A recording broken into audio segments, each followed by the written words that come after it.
Welcome back to school. This is Mr. Cox. I'll be your teacher for the year. I hope that everything is well in your life and that things are slowly going back to whatever normal is, or better than normal if normal is not so great, and that you are a little bit excited about this opportunity to be the students that are the leaders in this new world.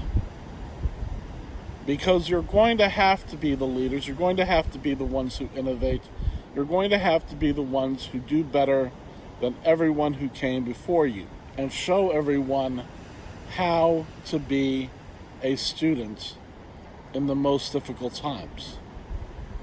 And being a student in the most difficult times means that you are putting forth every bit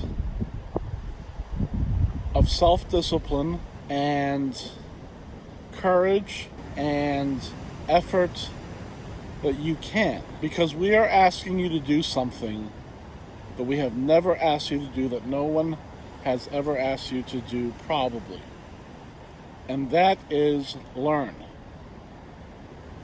Not just be in school, not just finish work or complete worksheets, but actually learn, which is new.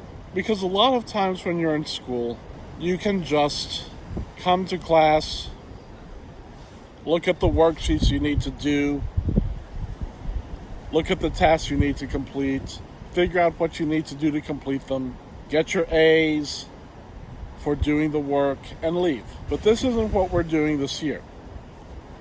This year, at least for the first 6 weeks, we are going to be partners.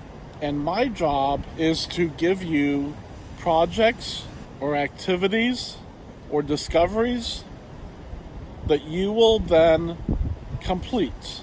Not to complete these items, but to learn. We're going to be hearing this a lot.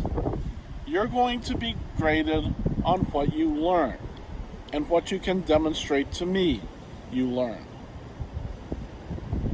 So to do this, there's a couple things that you can do to put yourself in the mindset for the year, for the day, and for every hour that you are in learning in remote school. First thing is, at the beginning of the year, in September, when you're watching this, I want you to talk to your parents about creating a space for you and your siblings that will be school. This space can be transformable, which means it can be used for other things, but ideally it's going to be just for school and it's going to stay. It doesn't have to be inside, but if the weather's bad, you want a school space for inside. This space should not be near any of your TVs or any other distractions. It should be in an area where not a lot of people are walking through. It might be in the kitchen, but ideally it won't be in the kitchen.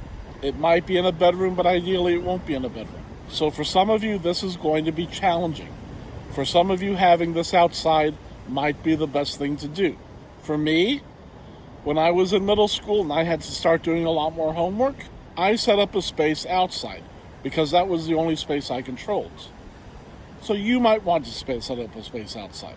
I don't know, you have to look at the safety, you have to look at whose your pot is, you have to look at who your bubble is, but maybe setting it outside makes a lot of sense.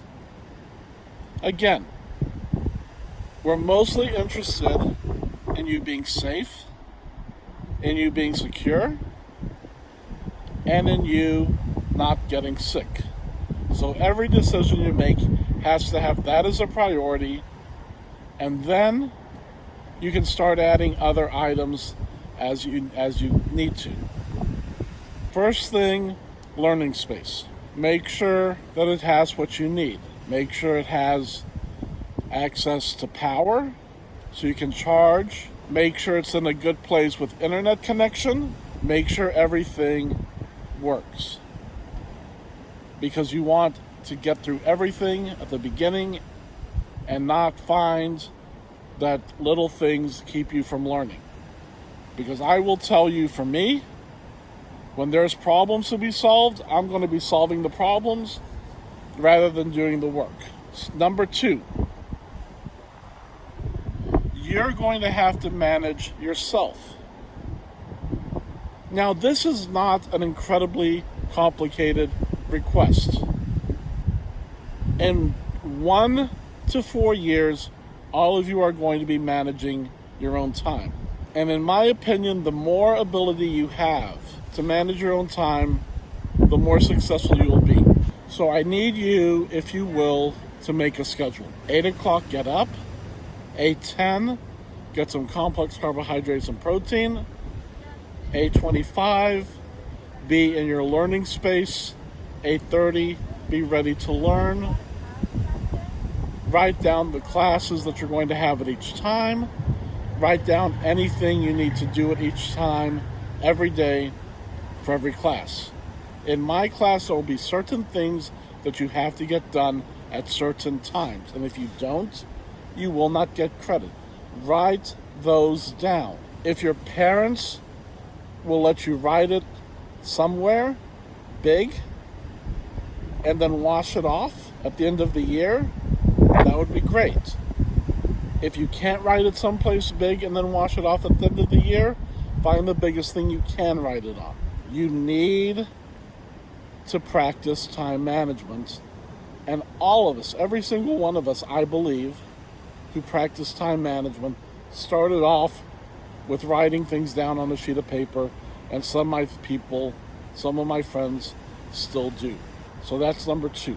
Number 3, be present for class. This is going to be the most complicated thing. I ask you to stay in class in normal class times, not because I am afraid of what you're going to do when you leave, not because you're not trustworthy, wonderful human beings, but because I need to teach you, I need to help you learn to be present and self-disciplined for your classwork or whatever you're going to be doing. So don't assume that you're going to be running around all day or texting or playing video games. Don't make the rules different. You know the rules of school. The only difference that is now is that we're not going to be able to enforce them. You need to learn to be more of an adult and enforce the rules yourself. Be present during the day, manage your time, manage your space, get work done, learn. Focus on learning, not task completion. If you want to get something done in 1 minute and then say, my work is done, no one is going to be able to stop you. But the question you need to ask yourself, the question you need to ask yourself all the time is, did I learn? You need to look at the learning objectives that I posted at the beginning of class every day and ask yourself, did I learn any of this, or did I just complete tasks? For those who have not been in my class before, I can assure you one thing. This is how I have always run my class. Not on task completion, but on learning. And if you're anticipating getting a good grade in the class, then that is not through task completion. That is not by filling out worksheets. That is not by finishing a project on the last day really quick without having done any of the research and saying, here it is. Your watchwords for this 6 weeks at least is time management, self-discipline, and learning. You can show HISD that you are old enough to have some extra freedoms. And if you do that, then they'll give you those extra freedoms. At least, and especially our school is always trying to give you extra freedoms. And when everyone tries, we can do that. But when we are not trying to be more adults, then it's harder for us to enjoy those freedoms. So, sorry for getting down at the end a bit. I'm looking forward to having you in the class. I'm looking forward to y'all learning a lot. I'm looking forward to y'all being the innovators and leaders that proves The remote learning is not only useful, but effective and better. And if in 10 years, when you're in mid-career and they're looking at doing remote work because remote work is cheaper and more efficient, you're going to be the ones who have been trained. You're going to be the ones who know how to do that. Again, you're going to be the leaders and innovators and the people that the employers want to hire.